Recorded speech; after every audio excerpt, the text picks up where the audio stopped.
How's it going, everyone? It's Tactard Ted. How are you doing this morning? Today is a wonderful day. It is the 6th day of June, 2022. Happy D-Day for those of you who are historically challenged. Today is the anniversary of the Normandy invasion. 5 beaches. The British beaches were Juno, Sword, and Gold. The American beaches were Utah and Omaha. I served with the 116th Infantry Regiment. They were part of the 29th Infantry Division, and their mission was Omaha Beach. They even got a little presidential unit citation to put on your uniform for that. So anyhow, folks, for those of you who are more interested in current matters, I will go to the topic that seems to dominate my world more than your world: the war in Ukraine.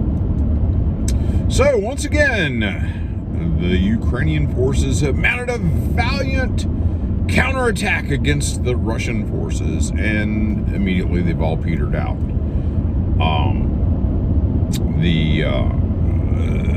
The issues inside the Ukrainian army are pretty big at this time. I've been bringing to you folks' attention that entire units of the Ukrainian army are refusing to fight and actually being taken into custody. I really believe these days there are probably more Ukrainian soldiers in detention in Ukrainian facilities than there are Russian POWs in Ukrainian facilities. I will almost bet on it. They are taking their own people prisoner because they're refusing to fight. And it's over simple things, people. Simple things. We want food, we want ammunition, and we want medical care for our troops that are wounded. A bunch of reports have come to the surface in the last few days about large numbers of wounded Ukrainians allowed to die by their own government, who refused to get them the proper aid because they're more concerned with other things. For those of you who say that the Ukrainians are winning, this is not what a Ukrainian army looks like that is victorious. This is not what any army who is victorious looks like. But General so-and-so on my news network told me. Okay, General so-and-so on your news network told you. There are also generals that seem to be a little more grounded in reality. There are lieutenant colonels out there that seem to be a little more grounded in reality than the batch of military advisors and military experts. And let me tell you one of my little gripes about military experts.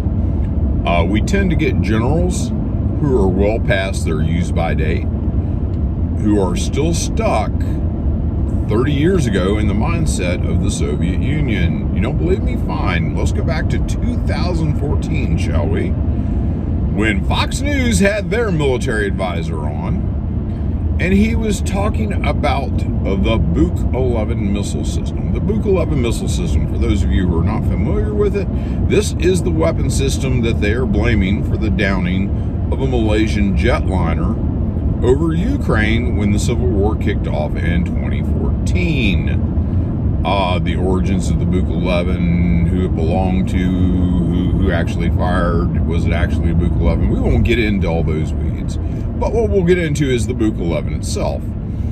The Buk 11 was designed in the 1980s. It was a fairly advanced system for its time. Still finds service in the Ukrainian military. I think there may be a few of them left in the Russian military, but they're outdated and superseded and all that happiness. This one general, who was their military advisor for Fox at the time, got out there and he's jumped up and down about it had to be the Russians because this is a superior weapon system. It is advanced. It is the technical pinnacle of what you could have. Ladies and gentlemen, the computers in the Buk 11 are 1980s computers. The smartphone that I am recording this video on is infinitely, exponentially more advanced than the Buk 11 and the Buk 11's computer system. There's no denying that. 1980s. This is cassette, for those of you who are older, or even those of you who understand music. This is the cassette tape of advancement. Cassette tape, we've already moved past CDs, and we're down to digital downloads for how people get their music. Nothing advances as quickly as weaponry. And this will show you just how far behind and how lacking. But it's the greatest, it's the wonderful. It's a lie. It's either a lie, or in that military expert's mind, that is the pinnacle. Because it was when they got out of the military.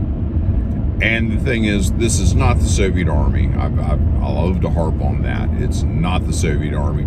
The same way that Virginia, any unit south of the Mason-Dixon line in the United States Army, is not the Confederate Army. So you folks might want to start grasping what you're saying.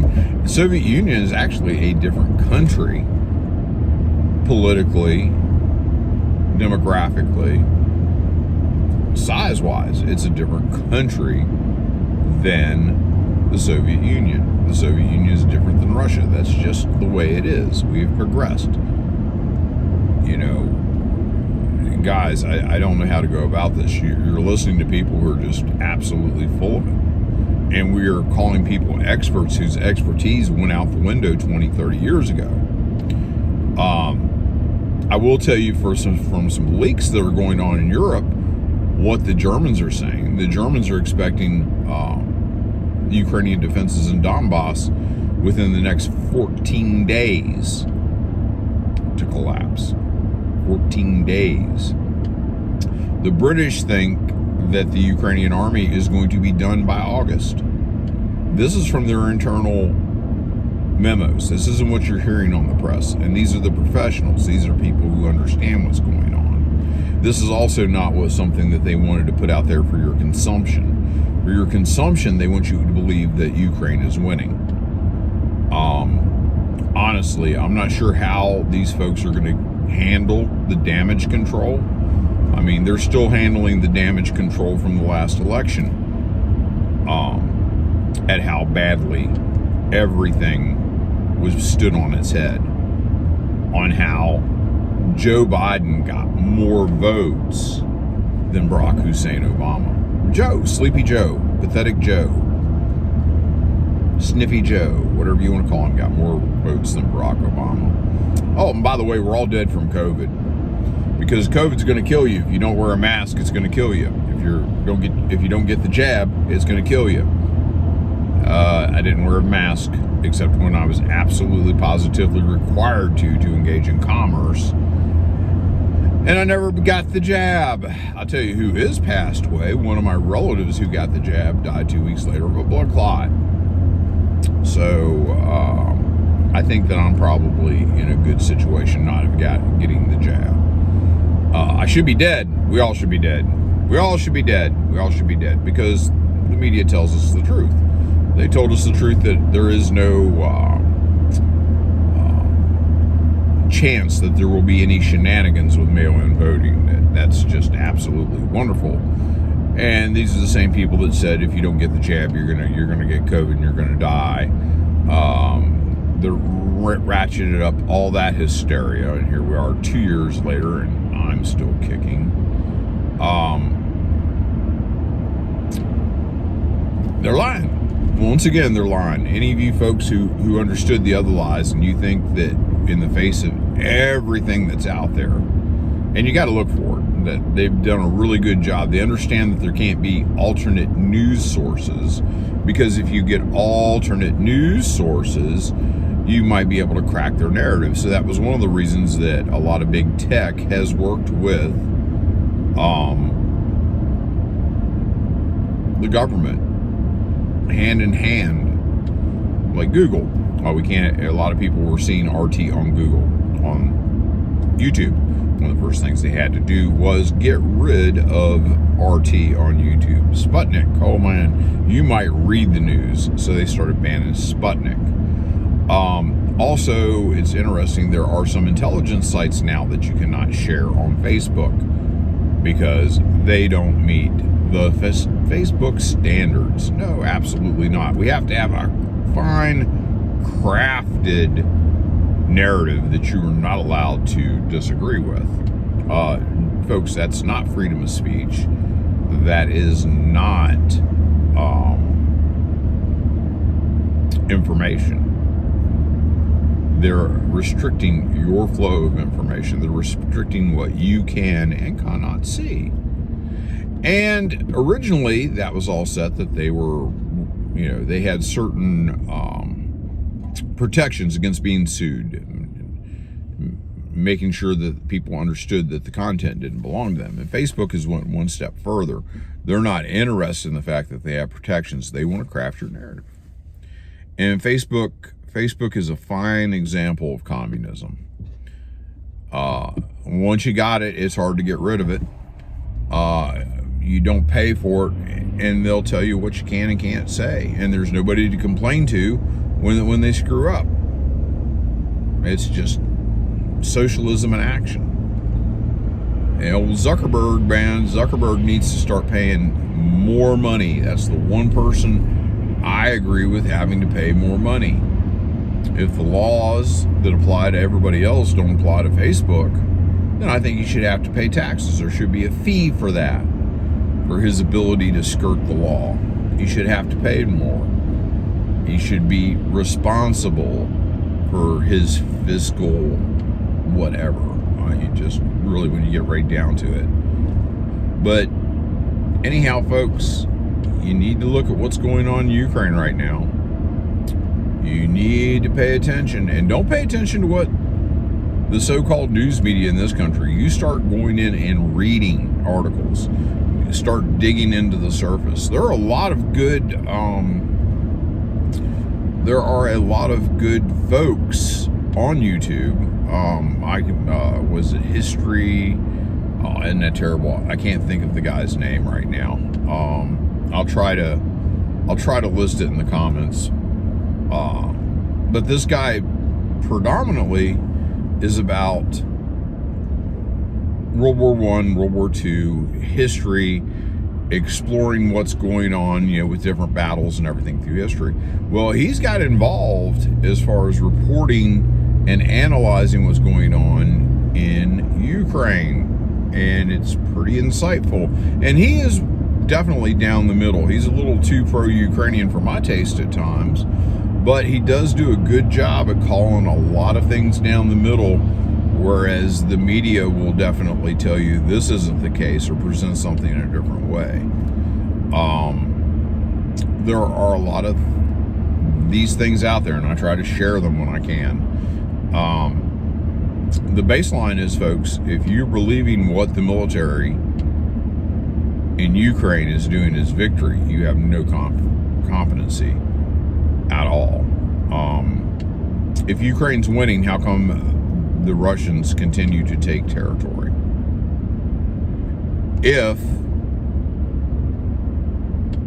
the Ukrainians are winning, why are they hemming so many of their troops into these large cities that Russia keeps playing with? And that's what they were doing around Kiev. They've got so many troops tied into Kiev, it's ridiculous. But yet, most of the estimates put the number of troops that demonstrated around Kiev at 25 to 40,000. 25 to 40,000 troops are not going to take a city of 3.5 million inhabitants. It isn't going to happen. It won't happen. Only fools would try to attempt it.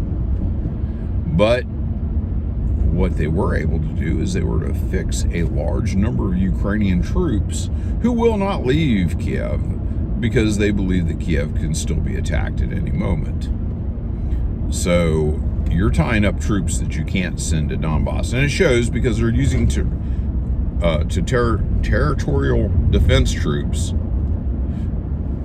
in Donbass at the moment. And territorial defense troops are your second and third rate troops that you generally put to guard road junctions, to guard warehouses, to do guard duty and rear area police work. But they're not. They're sending these guys to the front. Most of these guys are draftees. A lot of them are old. A lot of them have problems. They're not first-rate troops, and they're sending them to the front in Donbass and expecting them to do SF stuff. That's Special Forces for those of you who are militarily illiterate. They're wanting them to act like special ops, I guess I will call it that, so some of you folks will understand that a little better. But they send these guys and they expect a lot more than they're able to produce.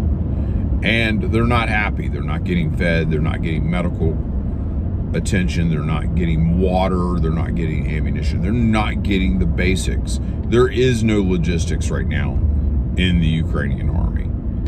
And the pecking order of who gets what is another problem. It seems that these nationalist units are getting the best of the U.S. aid that is going over there. And this is another problem. This is why we have to get rid of the neo-Nazi narrative. That's why we need to get rid of all that, because the majority of the aid we're sending are ending up in the hands of Azov and Adar. And a large percentage is being sold on the dark web. Yes, American-made weapons that we're sending to the great Ukrainians to defend themselves are ending up for sale at bargain basement prices on the web. And I guarantee you, a lot of those weapons are going to end up being fired back at us. A lot of those weapons are going to end up in the hands of terrorists. But hey, $40 billion, we've got a ton more to send them. So anyhow, that's what's going on. If you have any questions, hit me up in the comments. Give me a question and let me know what it is you want to know. I also invite your criticisms. Dave, why are you a Russian bot? Dave, why are you a Putin bootlicker? I'm not either of those, but if that's what you get called for being honest and being truthful and appraising a situation and speaking your mind, then sure, call me that all you want. Last I checked, I have freedom of speech in this country. I have the ability to express my opinion. And for those of you who are Americans, I served in the United States Army to ensure your right to say that I'm a Russian bot, or your right to not agree with me. So I'm not going to get upset. I'll tell you that I believe you're wrong, but I'm never going to tell you to shut up. You know why? Because you have a constitutional right. And I really appreciate those of you who are more than willing to tell me to shut up. It just goes to show me that you have no comprehension of what being an American is really about. So anyhow, folks, you have a good day, and I'll talk to you later.